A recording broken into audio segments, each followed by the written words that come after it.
शमयत तोड़ना किसी चीज़ का हल नहीं है। आज मुल्क की मईशत को आपने इस्तेकाम देना है। इमरान खान साहब ने 4 साल में तबाह की है। मकसूद चपड़ासी और फरमान और ये 40 बिलियन का केस जो है ये FIA वापस लेने जा रही है। मैं अदारों से पूछना चाहता हूँ।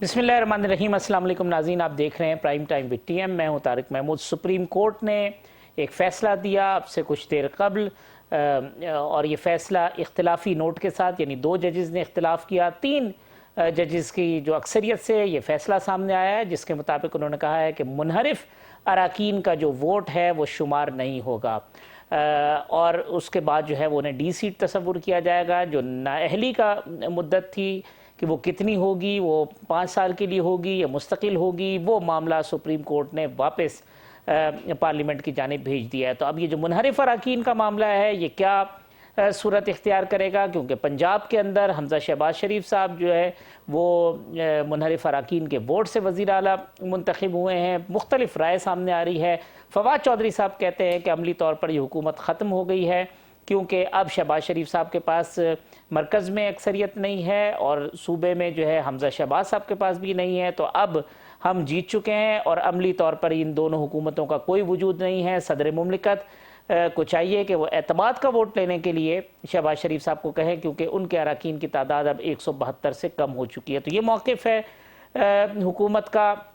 साथ साथ जो अपोजिशन है, ये मौक़िफ़ है अपोजिशन का, यानी पाकिस्तान तहरीक इंसाफ का जो हुकूमत है उसकी जानिब से भी अभी चीज़ें सामने आ रही हैं। कानूनी मशवरे हो रहे हैं। अताउल्लाह तारड़ साहब का इब्तदाई बयान आया जिसमें उन्होंने कहा कि जो पंजाब असम्बली के अरकान हैं वो मुनहरिफ नहीं हैं, क्योंकि कोई फ़ैसला नहीं हुआ था पार्टी के अंदर कि उन्होंने किसको वोट देना है, और मरकज़ के अंदर तो किसी रुकन ने वोट नहीं डाला। तो ये एक मामला है, इस पर गुफ्तगू करेंगे। साथ साथ नैब तरमीम के हवाले से एक कमेटी आज तश्कील दे दी गई है वज़ीर कानून की सरबराही में। इंतखाबी इस्लाहात और नैब तरमीम, हुकूमत ये कहती है कि जब तक ये दोनों मामले नहीं होते इंतखाबात नहीं होंगे। दूसरी तरफ जो माशी सूरत हाल है, IMF के साथ मुज़ाकरात का दौर शुरू हो रहा है। आज डॉलर जो है वो ओपन मार्केट में 198 रुपये का मिल रहा था। महंगाई, पेट्रोल प्राइसेस, सख्त माशी फ़ैसले होंगे नहीं होंगे, कब होंगे।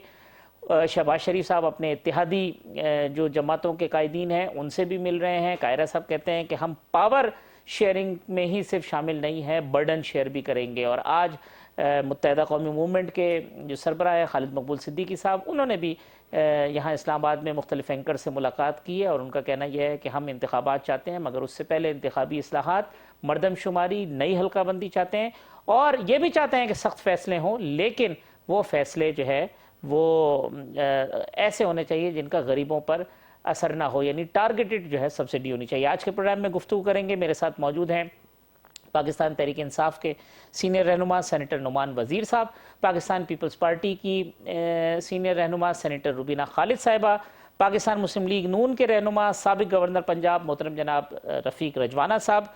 तमाम मेहमानों का बहुत शुक्रिया। लेकिन पहले थोड़ी सी कानूनी रहनुमाई ले लें। अटॉर्नी जनरल साहब इरफान कादिर साहब से कोशिश करते हैं कि उनसे रब्ता हो जाए, लेकिन उससे पहले रजवाना साहब, जो फ़ैसला आया है सुप्रीम कोर्ट का, अब क्या है इसके नतीजे में? पंजाब हुकूमत को ख़त्म समझें, क्योंकि वो हुकूमत तो PTI के वोटों पे बनी थी, उसका स्टेटस क्या है? मरकज़ में तो चले मुनहरिफ अराकीन ने वोट नहीं दिया, वहाँ क्या होगा अब ये जो सूरत हाल पैदा हुई है?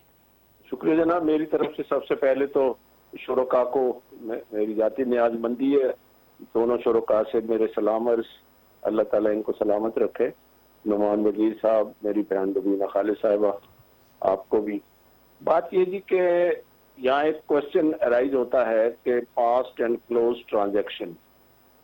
पंजाब असम्बली का वोट पड़ गया, काउंट हो गया, रिजल्ट नोटिफाई हो गया, ठीक है।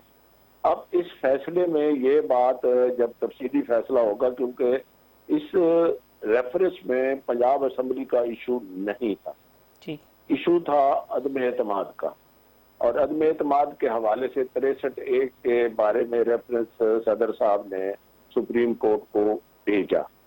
अब उसके बारे में सुप्रीम कोर्ट ने अपनी राय दी है 3 जज साहिबान की अक्सरियती राय एक है और 2 जज साहिबान जो छोटे सूबों से ताल्लुक रखते हैं उनकी राय एक। मेरी नज़र में इसका पंजाब असम्बली के इलेक्शन पे कोई असर नहीं होगा, क्योंकि ये फैसला जो हुआ है इसको रिट्रोस्पेक्टिव इफेक्ट इसका नहीं होगा, यानी कि मौसर ब माजी नहीं होगा। ये मुस्तकबिल में ये फैसला है, राय है, इसकी वायरल कंप्लाइंस या इसकी जो है ना वो इसको मानना जरूरी है, तो वो आगे जाके हो सकता है। ये तो इस हद तक मेरा जवाब है। मजीद आप पूछेंगे ये रजवान साहब, लेकिन अब ये भी बात हो गई कि अगर किसी के पास सिंपल मेजॉरिटी हो किसी पार्टी के पास, तो अब नो कॉन्फिडेंस के जरिए तो वो नहीं जा सकता, या तो फिर उसके अरकान रिजाइन दे, कुछ और करे, तो नो कॉन्फिडेंस वाला चैप्टर तो बंद हो गया फिर इसका। Very interesting question. आर्टिकल 95 है जो अदम एतमाद का राइट देता है असेंबली के मेंबरान को, मौजूद मेंबरान को। ठीक है जी, कोई भी अदालत ना ही आइन में तरमीम कर सकती है ना ही नया आइन लिख सकती है। मेरी राय में बतौर एक वकील के कि इससे ऐसे लगता है कि सुप्रीम कोर्ट ने इस रेफरेंस में अपनी राय देते देते आर्टिकल 95 को खत्म कर दिया है उस हद तक कि जहां पे कोई रुकन असेंबली अदम एतमाद का वोट दे सकता हो।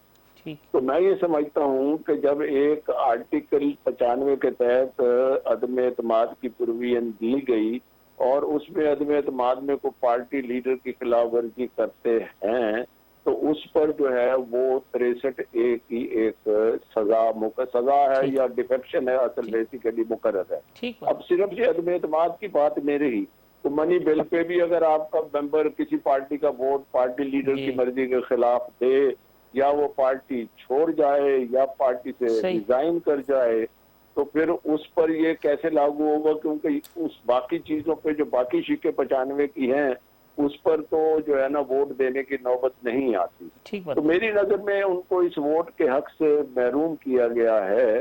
तो मैं ये समझता हूँ कि ये फैसला जो है आर्टिकल 95 के पैरेलल है और it amounts to rewriting the constitution. ठीक है, मैं नुमान साहब की तरफ जाऊं, मगर मैं इरफान कादिर साहब से थोड़ी सी रहनुमाई ले लूं। तो इरफान कादिर साहब, फैसला जो है अब क्या है इसके नतीजे में? पंजाब में हमजा शहबाज साहब की हुकूमत एग्जिस्ट करेगी नहीं करेगी, क्या होगा? ये थोड़े सी रजवाना साहब तो कहते हैं कि मौसर बमाजी नहीं है।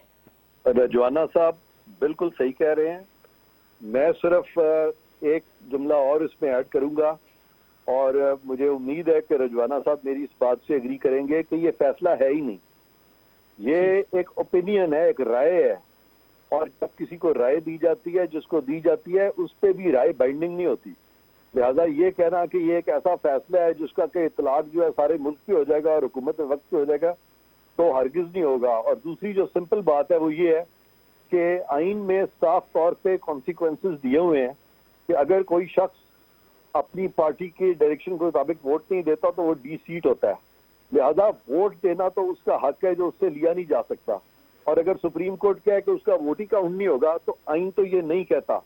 तो सुप्रीम कोर्ट हरगिज ऐसी बात नहीं कर सकता जिससे कि लगे कि उन्होंने आइन में तरमीम कर दी है। और अगर हम इस तरह की राय को मानेंगे तो फिर सुप्रीम कोर्ट के जरिए हम आइन में तरमीम कर रहे हैं, जिसका इख्तियार सुप्रीम कोर्ट को नहीं है। पार्लिमान भी सिंपल मेजोरिटी से ये नहीं कर सकती, पार्लिमान भी 2/3 से ये कर सकती है। तो ये सुप्रीम कोर्ट अपनी राय में इसको तरमीम किस तरह कर सकती है? आइन में बिल्कुल नहीं कर सकती। लिहाजा वो जो 2 जजेस हैं उनको उनकी जो कॉम्प्रिहेंशन है, अंडरस्टैंडिंग है कॉन्स्टिट्यूशन की, वो मैं समझता हूँ कि कॉन्स्टिट्यूशन के मुताबिक है। और ये जो मेजॉरिटी व्यू है मेरे नज़दीक ये आइन से मुताबिकत नहीं रखता, बल्कि ये मुतरादिफ है। अगर इसको हम अमल करें इस पे तो ये मुतरादिफ है ये कहने के कि सुप्रीम कोर्ट ने अपनी राय वाली जुरिस्डिक्शन में आइन में तरमीम कर दी है, जो कि सुप्रीम कोर्ट अपनी नॉर्मल जुरिस्डिक्शन में भी नहीं कर सकती। अब इरफान कादिर साहब, अब क्या है? अब हुकूमत एक और रेफरेंस बना के भेजेगी ताकि कोई फुल बेंच बने, या क्या होगा? नहीं, कोई जरूरत ही नहीं है। हुकूमत इसको इग्नोर कर सकती है, हुकूमत राय ले सकती है। इस वक्त कैबिनेट से, काबीना से, वहां पे अटॉर्नी जनरल को बुला सकते हैं, लॉ मिनिस्टर को बुला सकते हैं। ये रजवाना साहब जो है मेरा ख्याल है इनसे बड़ा लीगल एक्सपर्ट इनके पास कोई है ही नहीं। ये चले जाए वहां पे, ये 2 मिनट में इसको क्लैरिटी के साथ बयान कर देंगे। तो ये तो कोई इतना बड़ा इशू ही नहीं है। तो यानी कोई भूचाल नहीं आया इस आज कुछ के भी नहीं हुआ, इसकी कोई वक़्त नहीं है, यानी लीगल तौर पे आईनी और लीगली इससे कॉन्स्टिट्यूशन में कोई तब्दीली नहीं आ सकती। ठीक, बहुत शुक्रिया इरफान कादिर साहब, नुमान साहब, रफीक रजवाना साहब और इरफान कादिर साहब, दोनों का पॉइंट ऑफ व्यू आपने सुना। अब आपका पॉइंट ऑफ व्यू क्या सर? थैंक यू तारिक साहब। सबसे पहले तो मैं रफीक रजवाना साहब को और रुबीना खालिद को सलाम कहता हूँ and nice to see you here on the TV channel, both of you. जहाँ तक मेरा इसका आपने जो बातें की, ये बेशक ये रेफरेंस जो दिया था वो भी था ओपिनियन लेने के लिए, और ओपिनियन बिल्कुल ठीक है, कोर्ट का ओपिनियन आया, 3-2 की मेजोरिटी से आया, 3-2 क्या आया, 3-4-1 से आया, जिससे भी आया, it's a majority decision which जो सारे लोगों ने एक्सेप्ट करना है उसका ओपिनियन। साथ ही साथ मैं यही कहता हूँ कि जो जितने भी पहले भी ओपिनियन इस तरह आए हैं, I don't remember any opinion which was not followed by the competent authorities. जब भी ऐसे ओपिनियन सुप्रीम कोर्ट को दिया, उसको इन लेटर एंड स्पिरिट इम्प्लीमेंट भी किया गया। ये कह देना कि ये ओपिनियन है और इसको हम नहीं इम्प्लीमेंट करेंगे, आई डोंट। तीसरी बात आया है कि इसके अंदर जो आप कहते हैं रिट्रोस्पेक्टिव, अब ये जो पहले जो जितना भी वोट दिया गया था पंजाब असेंबली की मैं बात करता हूँ, क्योंकि वो पीटीआई के लोगों ने भी वोट डाला, नेशनल असेंबली में तो चलो नहीं डाला, वहां तो ये नहीं काउंट किया जाएगा, लेकिन जब पंजाब असेंबली में वोट डाला तो that was in violation of the party decision, जिसके अंदर ये था कि वोटिंग का उन्होंने बताया किस तरह किया जाए। तो उसको रिट्रोस्पेक्ट एक चीज जो हुई गलत हुई, जिसका बेस ही गलत था और जिसका क्लियर कट ओपिनियन भी आ गया, आइन को देखते हुए उस व्यूज पे ओपिनियन आ गया कि ये वैलिड ही नहीं हो सकता, तो नेचुरली ये रिट्रोस्पेक्ट पे अप्लाई हो जाएगा। और अगर अप्लाई जिस तरह हो जाता है तो फिर तो आपकी मेजोरिटी नहीं रहती पंजाब के अंदर, फिर तो the chief minister has to seek again, और वो जो चीफ मिनिस्टरशिप बना है वो तो और कोई वो ही नहीं है, उसकी तो कॉम्पिटेंस अथॉरिटी नहीं रहती as the chief minister. So this ये अभी सिचुएशन इस तरह है, और मेरे ख्याल में तो chief minister Punjab is no more chief minister Punjab at this moment, क्योंकि जिस बेसिस पर वो इलेक्ट हुआ था उसका ओपिनियन आ गया कोर्ट से कि ये गलत बेसिस थे, वो वोट उनका काउंट नहीं किया जाएगा पीटीआई के लोगों को। तो this is my view on that. जी रुबीना साहब, आपका पॉइंट ऑफ व्यू मैडम इस हवाले से? देखिए, मैं तो रिजवाना साहब के पॉइंट ऑफ व्यू के साथ जाऊंगी, क्योंकि वो जो बात कर रहे हैं, एक तो ये जो राय मांगी गई थी ये नेशनल असेंबली के प्राइम मिनिस्टर के इलेक्शन के हवाले से मांगी गई थी, लेकिन मोर और लेस स्पिरिट दोनों की एक ही है। अगर आप लेकिन यहाँ पे एक और चीज आ जाती है, रिट्रोस्पेक्टिव इफेक्ट के साथ होना, कि क्या ये पिछली माजी में किए गए जो इकदाम थे या जो भी तरीक़ेकार था उस पे इसका इतलाक होता है या नहीं होता है, ये भी एक लंबी लीगल जो है बहस है, और ये वही इस पे अपनी राय दे सकते हैं जो इस पे एक्सपर्टीज रखते हों। मैं तो अगर दूंगी, being a lawyer my self दो, लेकिन नेचुरली जो कॉन्स्टिट्यूशनल लॉयर्स हैं और जो इन मामलात को देखते हैं वो बेहतर इसकी इंटरप्रिटेशन कर सकते हैं और बता सकते हैं। लेकिन इसके साथ ये एक बड़ा दिलचस्प जो है ना सूरत हाल जो है डेवलप हुई है कि अभी आज से इस फैसले के आने से पहले आपने देखा होगा हाफिज साहब कि यही अदालत जो थी ये निशाने पे थी, जद पे थी पीटीआई के तमाम लोगों की, कि इन्होंने रात के बारे में मतलब हर जलसे में इनवेरिएबली एक ही सवाल पूछते हैं खान साहब कि ऐसी क्या इमरजेंसी पड़ी, रात को 12 बजे अदालतें लग गई।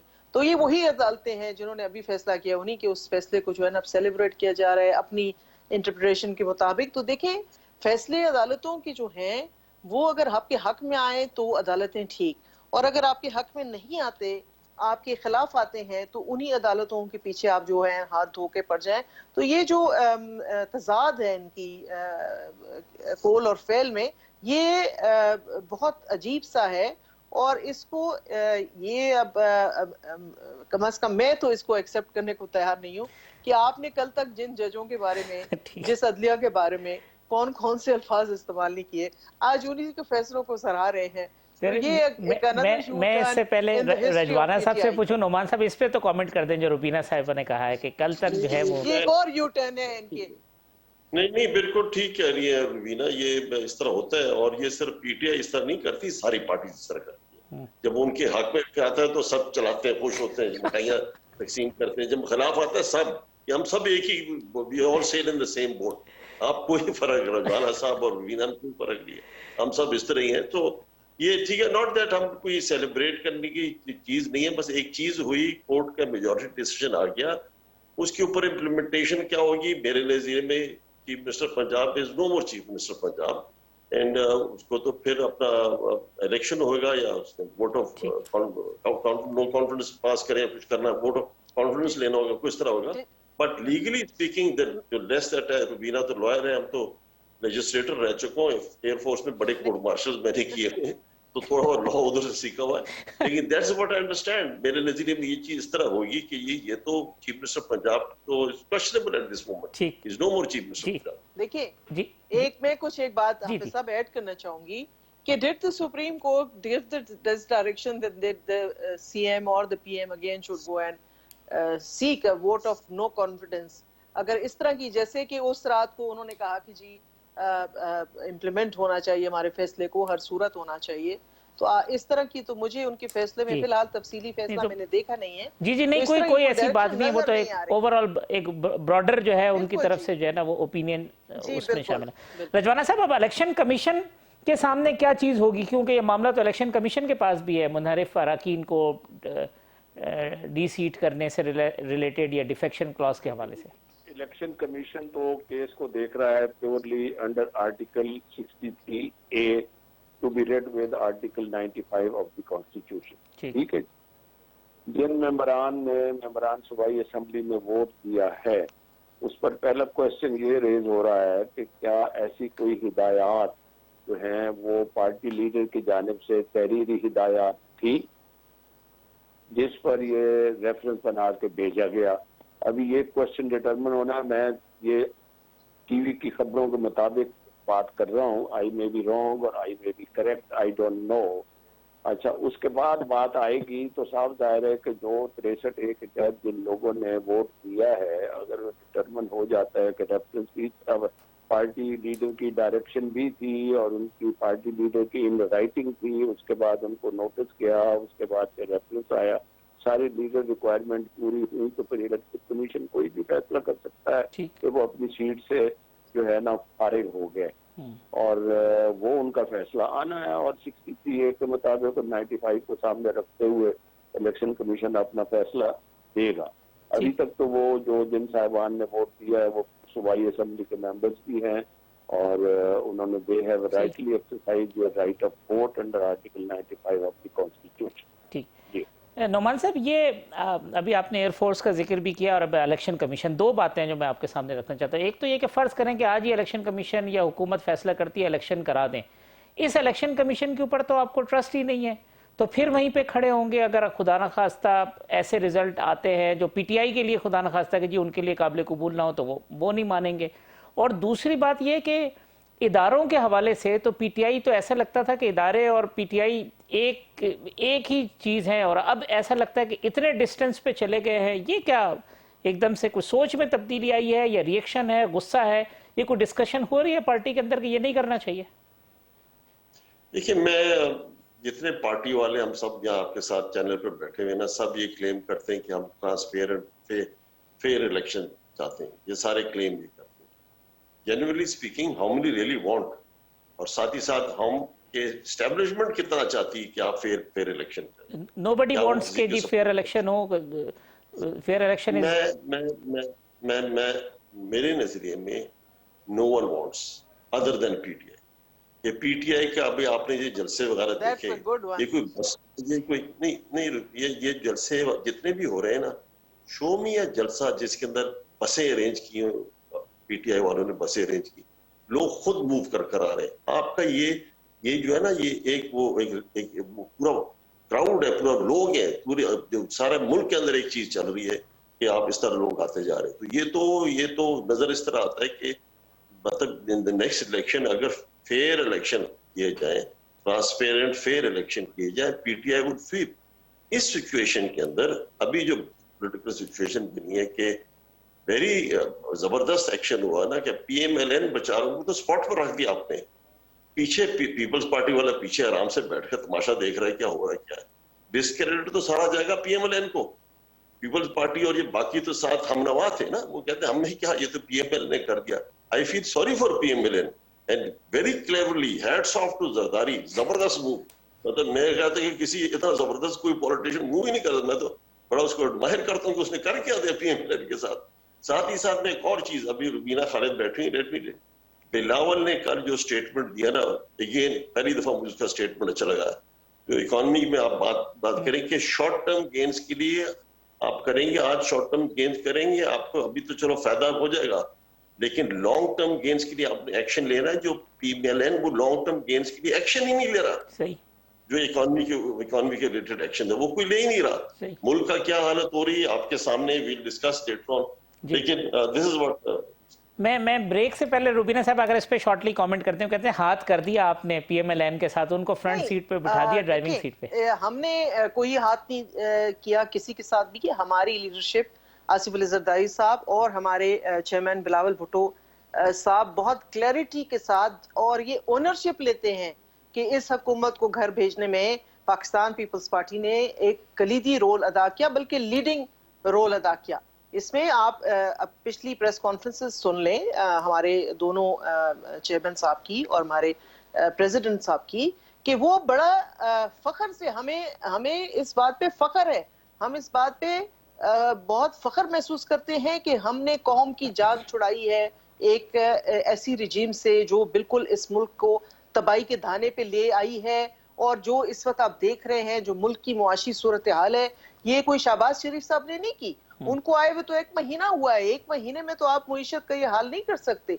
ये तो ये करके गए हैं जिसको अब हमने किसी न किसी तरीके से उसको संभाला देना है, उसको ठीक करना है।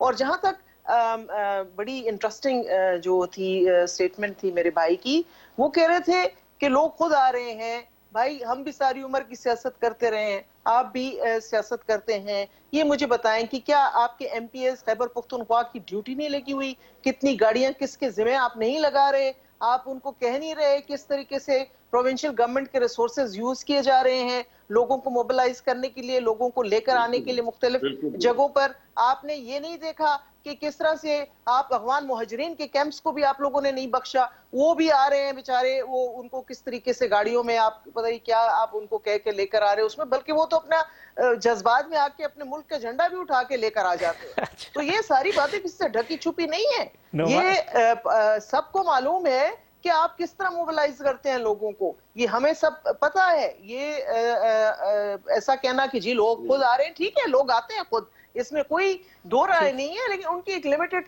तादाद होती है। ये बाकी जो बसें और गाड़ियों का अरेंजमेंट होता है वो आपके एमपीएस एमएनएस के जिम्मे होता है, ये सब दुनिया को पता है। चले मैं वक्फा ले लूं, वक्फे के बाद आते हैं तो जो इकोनॉमी और करंट सिचुएशन है मुल्क की, उसके ऊपर गुफ्तगू कर लेते हैं।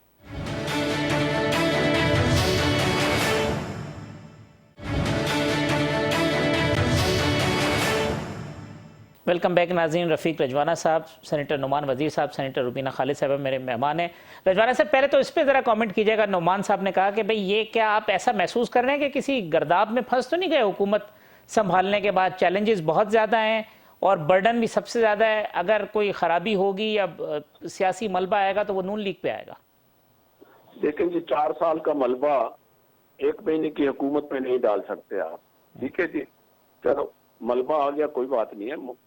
कौम को मुश्किलें आती रहती हैं और मुश्किलें दूर करने के लिए सियासी लीडरान और हुकूमतें और पार्लियामेंट साथ खड़ी होती है कौम के, और उसका साथ नहीं छोड़ती। कोई गर्दाब नहीं है। गर्दाब अगर आता भी है तो हमने संभालना है। ये सारी एलाइज है, इतनी बड़ी पार्टी ये सारी इकट्ठी है, तो इस गर्दाब को संभालेंगे इंशाल्लाह। मुल्क को इस हालत में कौन छोड़ सकता है? और ये देखे 1 महीने में कह रहे हैं जी देखें जी इनके आने से ये हो गया वो हो गया, वो रिंद के रिंद रहे, हाथ से जन्नत भी न गई।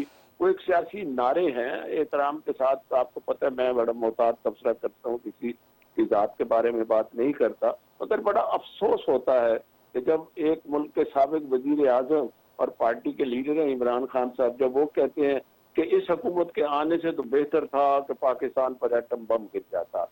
अगर कोई ये बात कोई और करता तो उसको कहते मुहिब्बे वतन नहीं है। मैं भी नहीं कहता कि इमरान खान साहब मुझे वतन नहीं है, कि ये पेट्रियट पाकिस्तानी, मगर बात ये है कि यानी कि अगर मेरा इक़्तिदार नहीं है खुदा ना खास्ता तो किसी और का है तो पाकिस्तान पे एटम बम गिर जाए। तो एक वजीर आला साहब हैं वो KPK के, वो कहते हैं जी मेरा तो दिल चाहता है मैं पाकिस्तान छोड़ के, अभी सिटिंग वजीर आला है, हुकूमत है उस सूबे में, मैं पाकिस्तान छोड़ के मैं तो अफगानिस्तान में चला जाऊं। पाकिस्तान की मोहब्बत इस हद तक है कि मेरी हुकूमत हो तो I love Pakistan, if I am not in power तो मैं I am not a Pakistani, या मैं पाकिस्तानी हूँ मगर मेरी पाकिस्तान से मोहब्बत नहीं है। जितना हिजान, जितनी ये बदअमनी, जितना ये इंतशार, जितना कुछ फैला है, तो इमरान खान साहब ही सड़कों पे निकले और पार्लियामेंट से बाहर हुए, अदम एतमाद कामयाब हुई, तो उन्होंने फैलाया हुआ है। हुकूमती जो पार्टी हैं वो तो सर जोड़ के बैठे हैं, एक महीने में IMF से बात करनी है। रजवाना साहब, ये फैसलों में ताखीर है या फैसले? नो सुने I am student of economics also, सुन ले, मेरा सब्जेक्ट है इकोनॉमिक्स। फैसलों में ताखीर, ये कोई फैसले किस चीज के हैं? एक रेफरेंस था कितने दिन, 20 पेशियों के बाद रेफरेंस का फैसला हुआ है, मुल्क की इकोनॉमी चलानी है, IMF से मुज़ाकरात करने हैं, और सारी पिछली हुकूमत का जो कुछ किया धरा अच्छा या बुरा वो हमारे सामने है। तो ये फैसले से क्या मुराद है कि बटन दबाएंगे तो IMF से बात हो जाएगी, बटन दबाएंगे डॉलर नीचे आएगा, बटन दबाएंगे महंगाई खत्म हो जाएगी। ये सारी चीजें बड़ी सिंप्लीफाई नहीं हो सकती है, इनके लिए टाइम चाहिए। एक महीने की हर जगह पे रट लगी हुई है कि एक महीना होता क्या है? लोगों से 4 साल में नहीं सुधरा, लोगों ने 4 साल में क्या कुछ किया?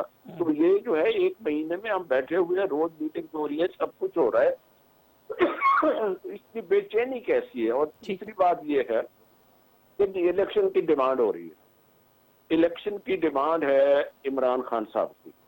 He is one of the party इन पाकिस्तान। उन्होंने जितने वोट लिए उससे ज्यादा वोट की पार्टियां और लोग पार्लियामेंट में बैठे हैं जो इस मुल्क को संभाला देने की कोशिश कर रहे हैं, जो एस्केपिज्म पे यकीन नहीं रखते, जो जरदारी साहब ने भी कहा, सब ने कहा, शहबाज शरीफ साहब ने भी कहा, सब ने कहा कि मुश्किल वक्त है, हम कौम के साथ खड़े हैं और खड़ा रहना चाहिए।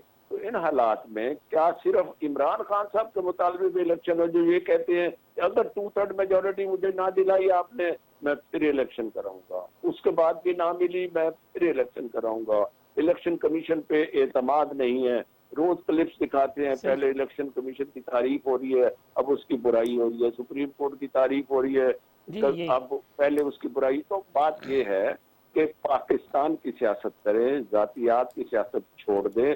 वो बेचारा डॉक्टर रिजवान FIA वाला, कुदरती बेचारे की डेथ हो गई, अल्लाह उसको जन्नत में जगह दे, वो उसके लवाहिकीन ने कुछ नहीं कहा। बड़ी इंटरेस्टिंग बात है, इमरान खान साहब जलसे में खड़े हो कह रहे हैं जी वो इनके दबाव से मर गया। यानी कि पाकिस्तान में खुदा ना खासा कोई अफसर, अल्लाह सबको जिंदगी दे, कोई ऐसी बात हो जाए जो मियां साहबान के केस डील करता रहा है, उसको खुदा ना खासा कुछ हो जाए, वो कहेंगे इन्होंने दबाव दे के मार दिया है। इस हद तक नहीं जाना चाहिए। आप मुल्क को लीड करने की ख्वाहिश करते हैं, मुल्क को आपने लीड किया वेदर बाय सिलेक्शन और बाय इलेक्शन, तो कम से कम आगे नस्ल को पैगाम दें, सब्र तहम्मुल का, एतमाद का, अदम बर्दाश्त खत्म करें, ठीक है, मैं डिवीजन और तकसीम खत्म करें, प्लीज मेरी रिक्वेस्ट है। और पार्लियामेंट में जाए, वापस अब बैठे, अपना role as a leader of opposition मौसर तरीके से अदा करें। नोमान साहब, ये अब इकोनॉमी जो है वो अगर 4 साल में इतनी अच्छी इकोनॉमी थी तो एक महीने में क्या हुआ कि एकदम से सारी चीज़ें जो है ना वो ख़राब हो गई और ये भूचाल नज़र आता है? वो कहते जी आपने एक खाली बबल बना रखा था, शोर शराबा था कुछ नहीं, एक्चुअल में सूरत हाल ये है जो हमें फेस करनी पड़ रही है। और रजवाना साहब कहते हैं एक महीने के अंदर कोई फौरी डिसीजन नहीं होने, सोच समझ के हमने फैसले करने, डिले इस वजह से। देखिए, रजवाना साहब बैठे हैं, मैं I respect him a lot, बड़ी लॉजिकल और बड़े कूल माइंडेड से बात कर रहे थे। इनसे मैं जरा गुजारिश करता हूँ, और बीना खालिद साहब से भी। एक तो आप श्रीलंका का बार बार मिसाल दे रहे हैं कि श्रीलंका में क्या हुआ, और I can assure you Sri Lanka में तो जो हुआ कल उनकी जो आया है कि कल उधर पेट्रोल ही नहीं होगा श्रीलंका में, खत्म। ये सिर्फ श्रीलंका में नहीं होगा, लैटिन अमेरिका में, अर्जेंटीना वगैरह, इन सारे मुल्कों में भी इस किस्म की हालात बन रहे हैं जैसे श्रीलंका में होगा। पाकिस्तान कोई खास पीछे नहीं है, पाकिस्तान में भी हमने $21 बिलियन जब हुकूमत खत्म हुई 12 अप्रैल को, 21 बिलियन डॉलर था, आज 10 बिलियन डॉलर रह गया। नुमान साहब वो ये 10 बिलियन उस दिन मिफ्ता साहब, सॉरी आपको इंटरप्ट करो, कहते जी 10.4 था स्टेट बैंक वाले रिजर्व में और कुछ 6 बिलियन था कमर्शियल में, 22 थे किधर, वो तो बताएं। ठीक, वो ठीक कह रहे हैं आप। उन्होंने कहा ये गवर्नमेंट के पास इतना था, कमर्शियल बैंक इतना था, ये सारा जमा कर 21 बिलियन बनता था। आजकल ये सारा जमा कर 10.5 या 10.6 बिलियन बनता है। इन द लास्ट 1 मंथ और सो, 1.5 महीने में जो भी हुआ है, आपने एफबीआर के अंदर 50 लोगों की, सीनियर लोगों की पोस्ट आउट कर दी। आपका बजट रजाना साहब आने वाला है, बजट आने वाला है, क्राइसिस, आपको फाइनेंशियल क्राइसिस नजर आ रही है सामने। आपने 6.145 ट्रिलियन का आपने रेवेन्यू जनरेट करना था, वो रेवेन्यू जनरेट हो ही नहीं सकता जिस तरह आपने जो हरकत की है। कि वो लोग जो थे वो हट गए वहां से। अब आपका बजट भी बन रहा है, बजट किस तरह बनेगा? हमने जो देखा हुआ था 5.8 ट्रिलियन का रजाना साहब था, हम 6.1 टारगेट कर रहे थे, 300 बिलियन का हमारे पास सेफ्टी नेट आ गया। 300 बिलियन को हमने फ्यूल सब्सिडी में दिया, वो भी अब खत्म हो गया। होना क्या है मेरे ख्याल में, देखा एज अ पाकिस्तानी, मैं बीना खालिद और रजाना साहब से कहना चाहता हूँ, we have to take some very harsh decision. जैसे बिलावल साहब ने कल कहा ना कि long term decision harsh decision है, लेकिन लेने अभी, और वो लेने fortunately unfortunately PMLN is sitting in power at this moment.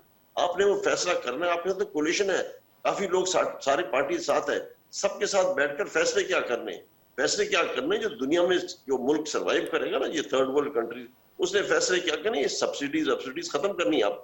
आपने जो फर्टिलाइजर को सब्सिडी दी हुई है, आपने जो रेलवे को सब्सिडी दे रहे हैं, PIA को सब्सिडी दे रहे होते हैं, ये सारी स्टेट ओन एंटरप्राइजेस, मेरा खालिद साहब, स्टेट ओन एंटरप्राइजेस 1100 बिलियन नुकसान कर रहे होते हैं, उधर आप लोगों को दिए जा रहे हैं, तनख्वाहें दिए जा रहे हैं, ये नहीं चल सकता। नुमान साहब यही तो आप ठीक करने के लिए आए थे, मगर आपने तो लॉसेज और बढ़ा दिए। सर्कुलर डेट कम करने आए थे, वो कहाँ पहुंचा दिए 1100 से 2400 पे स्टेट। और मैं तारिक साहब, इस वक्त मैं आपसे जो बात कर रहा हूँ, मैं एक इज्तिमाई तौर पर एज अ पाकिस्तानी बात कर रहा हूँ, ये चीजें हमने करनी है।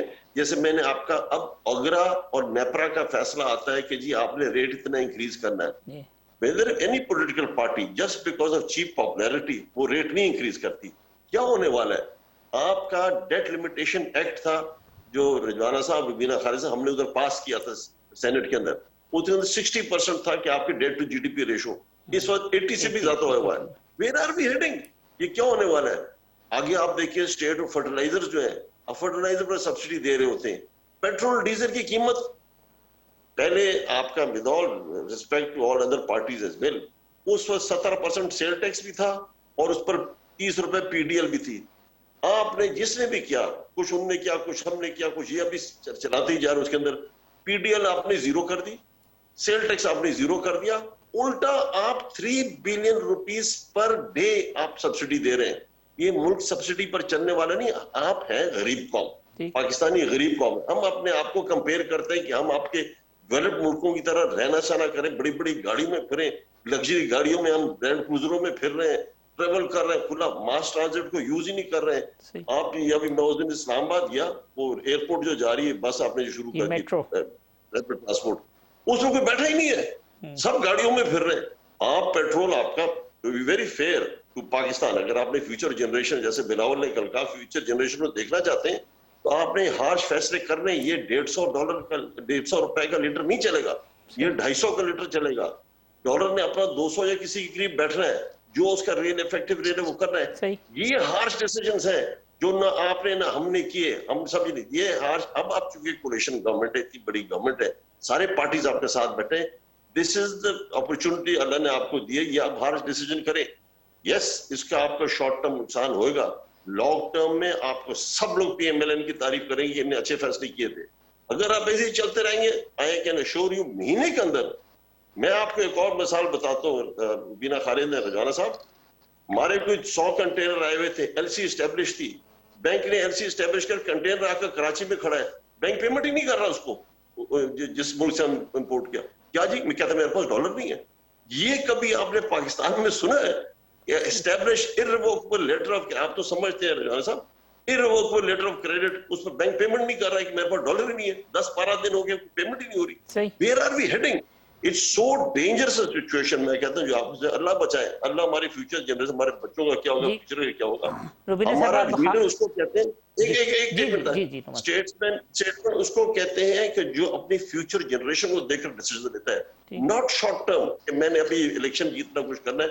ये इस तरह उसको स्टेट्समैन कहते हैं, उसको लीडर कहते हैं। ये लीडरशिप कोई नहीं है कि आप शॉर्ट टर्म गेन्स के लिए चीप पॉपुलैरिटी डिसीजन। अब ये जो मंजरनामा बयान किया रुबीना साहिबा, नुमान साहब ने, तो हार्श डिसीजन, सियासी मलबा आएगा या वो शॉर्ट टर्म नुकसान हो सकता है, मगर वो कहते हैं कि कोई चारा नहीं है, आपके पास अपॉर्चुनिटी है, बहुत सारी पॉलिटिकल पार्टीज हैं, ये बर्डन उठाएं, तो उठाने के लिए तैयार हैं। बिल्कुल मैं इनकी बातों से बिल्कुल एग्री कर रही हूँ नुमान वजीर साहब की, और हार्श डिसीजंस हमें लेने पड़ेंगे, लेकिन हार्श डिसीजन के अलावा एक और चीज चाहिए हमें, वो हमें है चाहिए इस मुल्क में स्टेबिलिटी। ये अगर हमें बता रहे हैं कि हमें क्या करना है, तो ये अपनी लीडरशिप को भी बताएं कि पाकिस्तान जो है वो इस वक्त जो है इस किस्म के जलसे जुलूसों का मुतहम्मल नहीं हो सकता। पाकिस्तान जो है उसको आए असेंबलियों में बैठे, और जो मुल्क इस वक्त मसले में है, सिर्फ पाकिस्तान जो है वो पीपल्स पार्टी का या नवाज लीग का या मौलाना साहब की पार्टी का नहीं है, ये इनकी पार्टी का भी पाकिस्तान है। उसका सोचें, ये नहीं सोचें कि इलेक्शन 3 महीने में होने हैं कि 4 इलेक्शन होते रहेंगे। ये इलेक्शन का जो इतना बड़ा खर्चा है, इलेक्शन की जो तरीकेकार हैं, ये कहां से आएंगे? और ये हार्श डिसीजंस अगर इनकी मानते हुए हम कहते हैं कि जी इस्तीफे दे दें और सब चले जाएं और असेंबली डिसॉल्व कर दें, तो हार्श डिसीजन कौन लेगा? केयर टेकर लेंगे। तो ये सारी चीजें इनकी बातों में, मैं आपको पहले भी कहा कि तजाद होता है, इनकी बातों में तजाद यही है। अगर ये मैं नुमान वजीर साहब को बहुत अच्छी तरह से जानती हूँ, ये हमेशा बहुत अच्छी बात करते हैं, सुलझी हुई बात करते हैं, और जो है हक की बात करते हैं, और ये बिल्कुल सही बातें कर रहे हैं। लेकिन ये सही बातें अगर वहां भी करें, वहां उनसे कहें कि खान साहब, मुल्क जो है वो एनार्की का मुतहम्मल नहीं हो सकता, मुल्क इस इंतशार का मुतहम्मल नहीं हो सकता। आए, बैठे, बातचीत करें, क्योंकि पाकिस्तान पहले है, पाकिस्तान हम सब के लिए ये है, तो हम सब हैं, और इसको ये जलसे जुलूस करके इसके मसले मसाइल नहीं हल होने, लोगों को आपस में लड़ा के इसके मसले नहीं हल होने। इसके लिए बड़ी मुदब्बराना, बड़ी मुफस्सल जो है वो पॉलिसीज हमें बनानी पड़ेंगी, बैठना पड़ेगा, सोचना पड़ेगा, और मिलकर रिस्पॉन्सिबिलिटी लेनी पड़ेगी, क्योंकि हम सबका मुल्क है। तो मैं उम्मीद करती हूँ कि नुमान वजीर साहब, ये सारे मशवरे, हम तो इनकी बातें हमें बहुत पसंद आई, और हमारे जैसे इन्होंने खुद कहा कि बिलावल भुट्टो जरदारी साहब, हमारे चेयरमैन साहब ने ये बातें की हैं अपनी गुफ्तगू में, तो यही बातें हम चाहते हैं कि इमरान खान साहब भी करें। इमरान खान साहब भी आगे बढ़ें और कहें कि जी मुल्क को इस वक्त जो है जरूरत इस स्टेबिलिटी की है, कि इसको इस मुआशी बहरान में, जिसमें वो किसी न किसी हद तक उसके जिम्मेदार हैं, चाहे वो माने या ना माने, लेकिन उनको चाहिए कि वो आए, बैठे इस पार्लियामेंट में। इस्तीफे उनके पता नहीं है कि नहीं है, कि असली थे कि नकली थे, ये एक अलग डिबेट है। तो क्योंकि देखिए अभी तक मैंने जो देखा है, काफी सारे वुज़रा जो है वो घर खाली भी नहीं कर रहे, वो कह रहे कि जी वो एग्जैक्टली नहीं, वो तो कहते हैं हम चोरों और डाकुओं के हवाले क्यों कर दें गाड़ियां और घर। तो मुझे यही बताए ना, ये मतलब आप किस तरह से एक तरफ कह रहे हैं कि मुल्क जो है ना इतने मसले में है, तो फिर आप सरकारी अमलाक पे कब्जा करके बैठे जिसका आपको इस वक्त कोई राइट नहीं बनता, सरकारी गाड़ियों पे कब्जा करके बैठे हैं जो आपके इस वक्त राइट नहीं बनता। तो ये देखें, ये कोल और फाल का जो तजाद है, इसको खत्म नुमान साहब शॉर्टली ये तो बता दें, ये घर खाली नहीं किया ना परवेज खटक साहब ने, ना फवाद चौधरी ने, गाड़ियां वापस कर रहे हैं, वो कहते हैं नहीं जी हम चोरों डाकुओं को क्यों कर दें। ये मोरल एक वैल्यूज है, चीजें हैं, आप एक हाई मोरल ग्राउंड पे खड़े हो, जिस दिन गए उस दिन सब चीजें वापस कर देनी चाहिए थी। There is no second to it. You're right. आपने जो ही छोड़ा, घर भी खाली करना चाहिए, गाड़ी भी देनी चाहिए, इमरान खान की तरफ नोटबुक उठाकर दफ्तर से बाहर निकल जाना चाहिए, जैसे उसने किया, जिससे हमारे लीडर ने किया, बाकी सब कुछ तरह करना चाहिए। I agree with you. चलिए यहाँ एक वक्फा ले लेते हैं, वक्फे के बाद आते हैं तो प्रोग्राम को कंक्लूड करते हैं।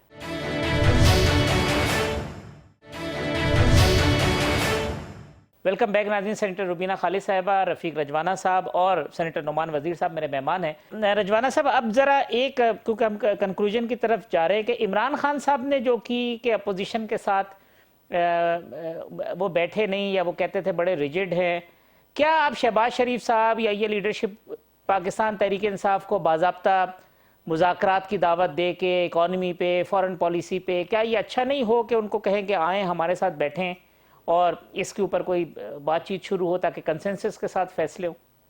देखो जी, किसी अच्छी बात है आपका ये मशवरा, मगर जब किसी चीज को कोई ऑफर दी जाती है तो उसकी सीवी देखी जाती है, पास्ट एक्सपीरियंस देखा जाता है। जिस दिन से इमरान खान साहब वजीर आजम बने उस दिन से उन्होंने कहा जी कि मैंने चोरों से हाथ नहीं मिला, ठीक है जी, और अब तक वही चोर और वही कुछ चल रहा है, ठीक है जी। सर उनका अपने अंदाज गुफ्तगू है।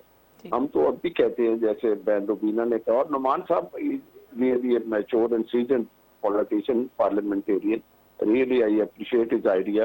क्योंकि हम देखेंगे पहले मुसलमान हैं, फिर पाकिस्तानी हैं, फिर हमारा अपनी अपनी पार्टी से एक ताल्लुक, ठीक है जी। अब मेरा ये काम नहीं है कि मैं हर वक्त पार्टी का राग अलापता रहूं, पाकिस्तान की बात न करूं। बात ये है कि पाकिस्तान को इस वक्त यूनिटी की जरूरत, पाकिस्तान को इस वक्त कंसोलिडेशन की और कलेक्टिव विजडम की जरूरत। तो मैं तो यही कहूंगा, जैसे बीना बहन ने कहा कि resignation are still in dispute, इस वक्त पाकिस्तान को बचाना है, सियासत को नहीं बचाना। This economic crisis has overpowered the political crisis and the politics in the country, ठीक है।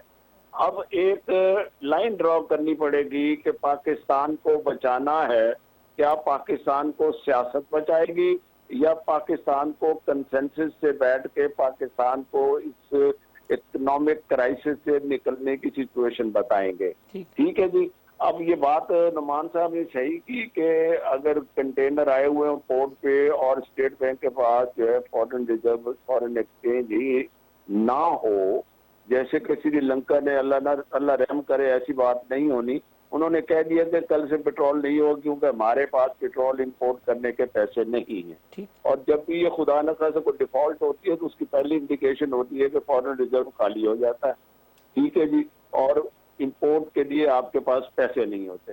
तो इस वक्त क्राइसिस जो है ना पॉलिटिक्स से बाहर निकल गए हैं, सियासत से बाहर निकल गए हैं, इलेक्शन से भी बाहर निकल गए हैं। तो लिहाजा मेरी ये गुजारिश होगी इमरान खान साहब से भी और जनाब मेरे मोहतरम नुमान साहब से कि ये हमारी कॉमन रिक्वेस्ट है कि आप आए पार्लियामेंट में बैठे, इलेक्शन बैठ के भी बात हो सकती है। पहले मुल्क को क्राइसिस निकालने में आप अपना 4 साल का जो भी तजर्बा है वो यूज करें, हमारे पास तजर्बाकार लोग हैं, हम यूज करते हैं, आवाम को भी रिलीफ दें और क्राइसिस से भी निकले। साफ जाहिर है कि सब्सिडी जो है ना वो अनफंडेड और फंडेड होती है, हमारे पास फंडेड सब्सिडी हो ही नहीं सकती, पैसे नहीं है हमारे पास, रेवेन्यू की जनरेशन जितनी है उसके अखराजात ही बड़े हैं। तो इसीलिए अब पाकिस्तान को बचाना है तो मिल के बैठना पड़ेगा, सियासत होती रहेगी, सियासत को मत बचाएं फिलहाल पाकिस्तान को। नोमान साहब, कौन बिठाएगा इमरान खान साहब को? कलेक्टिव विजडम, और फिर ठीक है कि इतनी अगर स्टेबिलिटी नहीं होगी तो कैसे इकोनॉमी ठीक होगी, ये कैसे मामला चलेगा?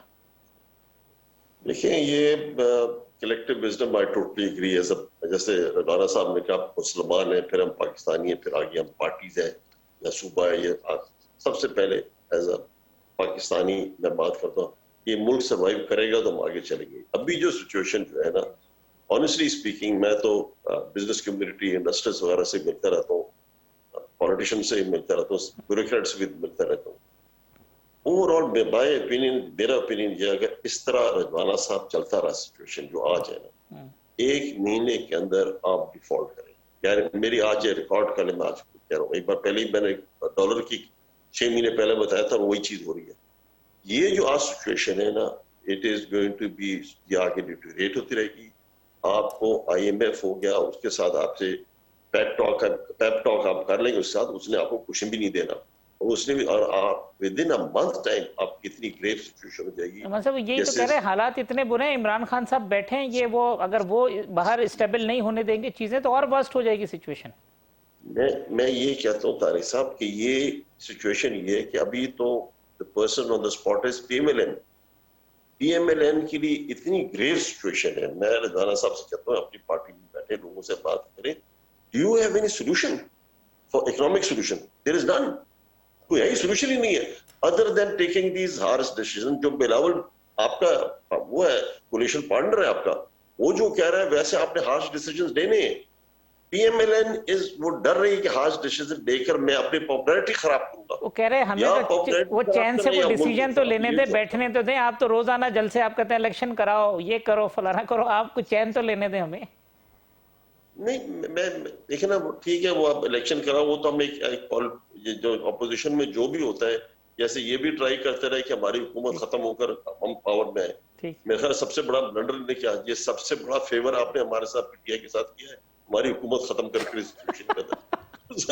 वेरी फ्रैंक, मैं तो पार्टी में पहले कहता था, 4 महीने पहले कहता था, इतनी गंदी सिचुएशन है, लेट देम टेक ओवर। ये take over and you took, thank you very much for taking over. अब आपने एक हार्श डिसीजन करना है, वो आप डिसीजन करें, वो करें, उसके बाद आपने करना है। रुबीना साहब, last comment madam, program conclude करना। देखिए, मैं इसीलिए इनकी बात को आगे ले जाते हुए कि इसका सोल्यूशन यही है कि बैठ के एक मुतबराना तरीके से, और जो लीडर होते हैं, जो असल लीडर होते हैं, वो जो है कोशिश करते हैं कि थ्रू डायलॉग, आप मेरे को मैं एक इंसिडेंट याद कराती हूँ 2007 का, बीबी की शहादत के बाद। बीबी के शहादत के बाद, हालांकि यहाँ इस मुल्क में एक डिक्टेटर की हुकूमत थी, पूरे मुल्क में जो है एक इंतशार फैल गया था बीबी की शहादत से। आप बहुत सारे ऐसे वाकयात थे, लेकिन आसिफ अली जरदारी साहब, हैट्स ऑफ टू हिम, उनको हमें खराज तहसीन पेश करना चाहिए कि जिस तरह से उन्होंने उस सिचुएशन को संभाला बीबी की शहादत के बाद, ये कहकर कि पाकिस्तान खप्पे, वो पाकिस्तान खप्पे का जो नारा था कि पाकिस्तान चाहिए हमें, और कुछ भी नहीं चाहिए, इस वक्त भी हमारा वही नारा होना चाहिए, हमारी वही इज्तिमाई सोच होनी चाहिए, वही हमारी कलेक्टिव विजडम होनी चाहिए, irrespective of which political party we belong to. हमारी सोच ये होनी चाहिए कि ये पाकिस्तान हमें चाहिए, ये हमारे लिए सबसे ऊपर है, और इसको बचाने के लिए चाहे हमें किसी किस्म की भी कुर्बानी देनी पड़े, अपनी पॉलिटिकल एफिलिएशन से बालतर होके, अपनी जो है बाकी जो हमारे में तफरके हैं उससे बालतर होके, हम जो है पाकिस्तान का सोचें और बेहतर सोचें। उसके लिए चाहिए कि गवर्नमेंट भी अपने दिल बड़े करे और इनको बुलाए डायलॉग के लिए, बैठेंगे ताकि बैठ के इत्मीनान से और मिल के एक जो है कोई एक वे आउट जी, वरना उसके अलावा तो बिल्कुल डिजास्टर की तरफ बढ़ रहे हैं, जिस तरफ इशारा नुमान साहब ने किया। डिजास्टर की तरफ बढ़ रहे हैं। इलेक्शन इसका सोल्यूशन नहीं है हाफिज साहब, इलेक्शन करा के हम क्या कर लेंगे? हमें पहले इस मुल्क को इस बहरान से निकालना है, जो बहरान काफी हद तक जो है वो ये पिछली हुकूमत का ही पैदा किया हुआ है। बिल्कुल, जो सिचुएशन है उसको इकोनॉमी का हशर किया है, वो अगर उसको किस तरह से हमने ठीक करना है, जी नोमान साहब ठीक करना है। जी नोमान साहब, अगर आप मैं आपका प्रोग्राम भी खत्म, मैं सिर्फ ये कहना चाहता हूँ, ये जो अभी हम जहाज उड़ा रहे हैं पाकिस्तान का ना, इसके अंदर कप्तान PMLN है, को पायलट पीपल्स पार्टी है, फ्लाइट रेंजर पीछे बैठे, सारे आपके जो पार्टीज वाले बैठे, पीटीआई तो पीछे शार्प शूटर बैठे ना। आप जिस तरह जहाज उड़ाएंगे हम आपके साथ वो कह रहे हैं, वो जो आप शार्प शूटर का काम कर रहे हैं वो ना करें ना, रुबीना साहब कह रही हैं। आप चाह रहे हैं कि हेलीकॉप्टर ही गिर जाए, जहाज ही गिर जाए, कह रहे हैं शार्प शूटर वाला काम ना करें। लेकिन कंट्रोल्स अभी आपके पास है, PMLN और पीपल्स पार्टी के पास है। अगर आप अच्छा करेंगे, credit will go to you, अगर खराब करेंगे आपको डिस्क्रेडिट। PMLN बेचारा बिल्कुल फंस कर बैठ गया बीच में। नुमान वजीर साहब, रुबीना खालिद साहब मार्शल से बचाएं जी, कोर्ट मार्शल से बचाएं ऑन द लाइटर नोट। अच्छा, रफीक रजाना साहब, नुमान वजीर साहब, रुबीना खालिद साहब, तमाम मेहमानों का शुक्रिया। कल इसी प्रोग्राम में इंशाल्लाह दोबारा इसी वक्त मुलाकात होगी। अल्लाह हाफिज।